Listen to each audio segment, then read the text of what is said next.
Assalamu alaikum students, hope you are fine and doing well. Welcome to Forward Public School E-Learning Class 9. This is subject chemistry and chapter number 5 physical states of matter. I am your teacher Lalmeena. Now dear student, today I am going to discuss the topic number 3 of chapter 5, that is Charles law.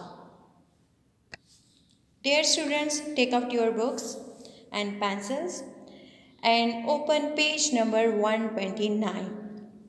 Now our today topic is Charles law. First of all, introduction. Underline the introduction. In 1787, Jacques Charles gave a relationship between volume and temperature of a gas at constant pressure and formulated a law known as Charles law. हमारे पास जो है वो 1786 में Charles ने जो है वो रिलेशनशिप दिया बिटवीन वॉल्यूम के बीच में और टेम्परेचर, जबकि उसने क्या किया, प्रेशर को कांस्टेंट रखा और एक लॉ को इंट्रोड्यूस कराया. Know the statement of the law is the volume of a given mass of a gas is directly proportional to the absolute temperature at constant pressure. क्या है हमारे पास कि किसी भी गैस का जो वॉल्यूम है वो डायरेक्टली रिलेटेड है उसके टेम्परेचर के साथ, जबकि हमने क्या करना है, प्रेशर को कांस्टेंट रखना है. नाउ मैथमेटिकली अगर हम जो है वो डिराइव करेंगे, so according to definition of Charles law हमारे पास क्या है, volume of a given mass of a gas is directly proportional to the temperature. क्या है हमारे पास कि गैस का जो वॉल्यूम, अगर हम टेम्परेचर इंक्रीज़ करेंगे तो वॉल्यूम भी इंक्रीज़ होगा, और अगर हम टेम्परेचर डिक्रीज़ करेंगे तो वॉल्यूम भी डिक्रीज़ होगा.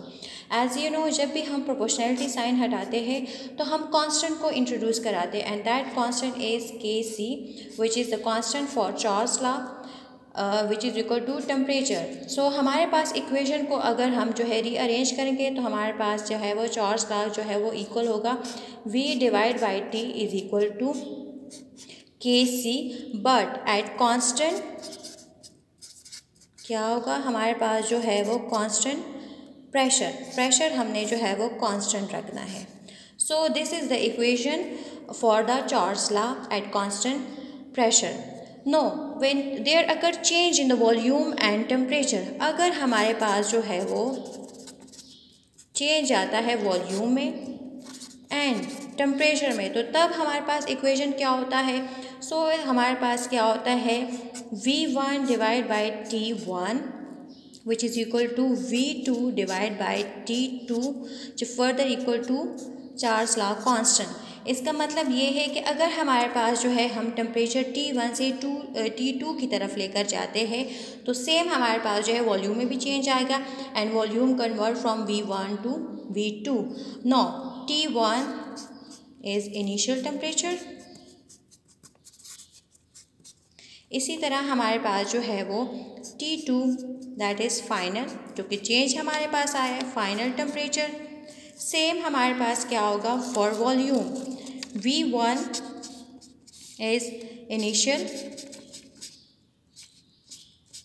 Initial volume and same for the V2 which is final volume. So the final equation for the Charles law is V1 divided by T1 is equal to V2 divided by T2 which is equal to Charles law constant. Now let's have a read, as I have already mathematically derived. So mathematically the laws can be expressed as volume is directly proportional to temperature but at constant pressure. So when we remove the proportionality sign, we introduce the constant which is Kc. So V is equal to Kc divided by T. By rearranging the formula, V divided by T is equal to Kc, where Kc is called the constant of Charles law. So when there occur change in the volume and temperature, so when the volume is changed from V1 to V2 by changing the temperature from T1 to T2, so the relationship can be written in the form by V1 divided by T1 which is equal to V2 divided by T2 and which is equal to constant, that is Kc. So T1 is initial temperature, T2 is final temperature. Similarly for V1 initial volume and V2 is final volume. So from the above equation, the Charles law can be defined as, that is the second statement of Charles law. So underline the second statement, that is the ratio between the volume and the absolute temperature of a given mass of a gas is constant eight constant pressure, कि हमारे पास अगर हम volume और temperature का जो है वो ratio ले एट कांस्टेंट प्रेशर तो वो हमारे पास किसी कांस्टेंट के इक्वल होता है। Know the experimental verification of Charles law, experimentally हम कैसे प्रूव करेंगे कि वॉल्यूम और टेम्परेचर जो है वो किसी भी गैस का डायरेक्टली प्रोपोर्शनल है। So the apparatus used for the experiment of verification of Charles law consists of cylinder, क्या होते हैं, दो सिलेंडर पे कंसिस्ट करता है। The cylinder has a piston, इसके ऊपर एक पिस्टन होता है जिससे हम प्रेशर अप्लाई करते हैं। The walls of the cylinder are heat insulator, मतलब क्योंकि हमने जो है वो क्या होता है हीट इंसुलेटर, यहाँ से हमारे पास जो है वो हीट ट्रांसफ़र नहीं हो सकती, इंसुलेटर है। So while the base of the cylinder is heat conductor, जबकि उसका जो बेस होता है वो हीट कंडक्टर होता है, मीन्स यहाँ से हीट पास हो सकती है। So when the cylinder is heated eight constant pressure the piston moves upward and the volume will increase, जब हम जो है वो नीचे से सिलेंडर के बेस पे जो है हम हीट प्रोवाइड करते हैं जबकि प्रेशर कांस्टेंट होता है, तो जो पिस्टन है वो ऊपर की तरफ मूव करता है और हमारे पास वॉल्यूम इंक्रीज हो जाता है। It is noted for various observations that the ratio between volume and absolute temperature remain constant and this verify the Charles law। अब इसको हम डायग्रामेटिकली जो है वो पढ़ेंगे। नाउ डायग्रामेटिकली अगर हम जो है चार्ल्स लॉ को जो है प्रूव करेंगे तो फर्स्ट ऑफ ऑल हमारे पास क्या है, सिलेंडर है जिसके वॉल्स हमारे पास क्या है, इंसुलेटर है, जबकि बेस हमारे पास क्या है, कंडक्टर है। ये हमारे पास पिस्टन है और यहाँ पे हम जो है टेम्परेचर इसको प्रोवाइड करें, यहाँ से थर्मोमीटर से हमें शो हो रहा है, जबकि प्रेशर हमारे पास कांस्टेंट है। अब फर्स्ट ऑफ ऑल हमारे पास जो T1 टेम्परेचर है इस पर हमारे पास जो वॉल्यूम है वो इतना है, ठीक है, यहाँ पे हमारे पास वॉल्यूम जो है इतना है। अब अगर यहाँ पे हम देखें टेम्परेचर को इंक्रीज़ करें तो वॉल्यूम पे क्या इफेक्ट पड़ेगा, यहाँ पे देखें थर्मामीटर हमें ज़्यादा टेम्परेचर शो करे, टेम्परेचर हम इंक्रीज़ करें तो ऑटोमेटिकली हमारे पास क्या आ रहा है, पहले वॉल्यूम ये था अब हमारे पास वॉल्यूम ये आ रहा है, तो इसका मतलब ये है कि हमारे पास जो है वो वॉल्यूम में इंक्रीज़ आया है and this is the V2। So this proof that according to the Charles law volume is directly related to the temperature। Temperature हम इंक्रीज़ करेंगे तो वॉल्यूम इंक्रीज़ होगा, टेम्परेचर हम डिक्रीज़ करेंगे तो हमारे पास वॉल्यूम जो है वो डिक्रीज़ होगा। अब यहाँ पे हमने लॉज में बार बार पढ़ा कि absolute temperature. So according to scientific information what is absolute temperature. So absolute temperature means the temperature on the Kelvin scale. Kelvin scale हमारे पास स्केल है जिस पे हमारे पास टेम्परेचर जो है उसको मेजर किया जाता है, एक स्केल है टेम्परेचर के लिए, मेजरमेंट के लिए। So each temperature on the basis of this absolute scale is 273 units greater than the same temperature on the Celsius scale.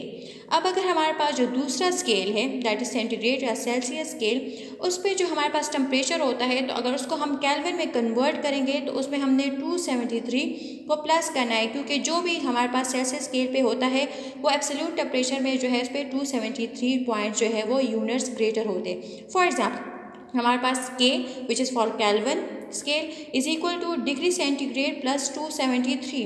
तो अगर फॉर एग्जांपल आपके पास टेम्परेचर जो है वो डिग्री सेंटीग्रेड पे 25 डिग्री सेंटीग्रेड है या सेल्सियस स्केल पे, तो उस पर हमने क्या करना है, 273 यूनिट को प्लस करना है, तो जब वो केल्विन में कन्वर्ट होगा तो वो हमारे पास 328 केल्विन होगा। Know the graphical representation of Charles law. So अगर हम ग्राफ पे जो है इसको रिप्रेजेंट करेंगे, if the value of volume V is plotted against the temperature, अगर हम टेम्परेचर के अगेंस्ट इसको प्लॉट करेंगे, a straight line is obtain, तो हमारे पास स्ट्रेट लाइन आएगी which shows that the volume is directly proportional to the temperature. तो क्या है, हमारे पास वॉल्यूम जो है टेम्परेचर के डायरेक्टली प्रोपोर्शनल है।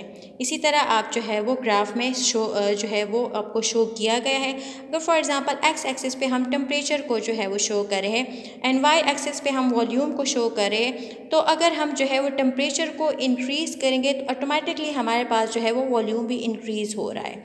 तो हमारे पास यहाँ से आप देख सकते हैं कि अगर टेम्परेचर हम इंक्रीज़ कर रहे हैं तो हमारे पास जो है वो वॉल्यूम भी इंक्रीज़ हो रहा है। So this verify the Charles law that volume is directly proportional to the temperature। Now diagrammatically अगर हम चार्ल्स लॉ को जो है रिप्रेजेंट करें तो फॉर एग्जांपल अगर हमारे पास इनिशियल वॉल्यूम कम है और टेम्परेचर कम है तो वॉल्यूम भी हमारे पास जो है कम है। अगर हम टेम्परेचर को इंक्रीज़ करते हैं तो वॉल्यूम भी इंक्रीज़ हो रहा है। And similarly when we increases the temperature so the volume of the given mass of gas also increases, and this verify that these both are directly related to one another. When we increase the temperature, so the volume of the gas also increases but the temperature remain constant. Now example 5.2, which is related to the Charles law. If 3 decimeter cube of air is heated from 300 Kelvin to 400 Kelvin at constant pressure, then what is the volume of a gas at high temperature? हमारे पास क्या है, volume given है, initial volume हमारे पास given है that is 3 decimetre cube. इसी तरह हमारे पास इनिशियल टेम्परेचर गिवन है 300 kelvin and final temperature given है। तो हमारे पास जबकि प्रेशर कांस्टेंट है तो फाइनल वॉल्यूम हमने जो है वो फाइंड आउट करना है। Now we solve the example 5.2 step by step. इसी तरह हमारे पास इनिशियली जो है वो गिवन डेटा क्या है, गिवन हमारे पास जो है initial volume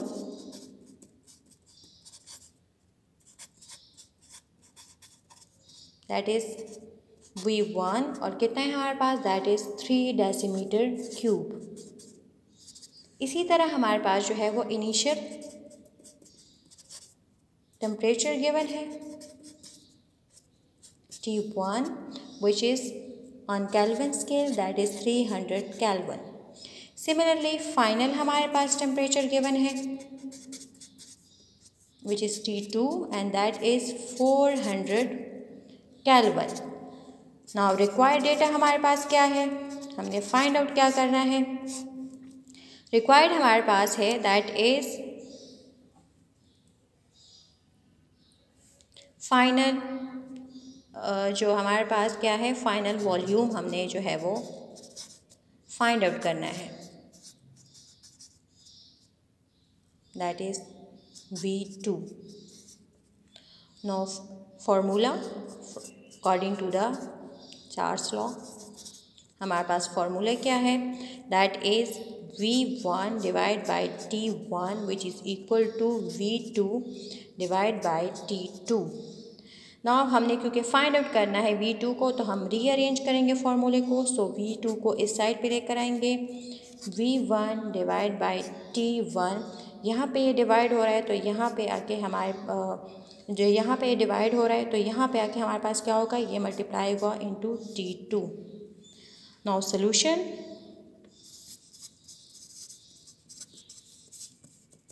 putting the values in the above equation.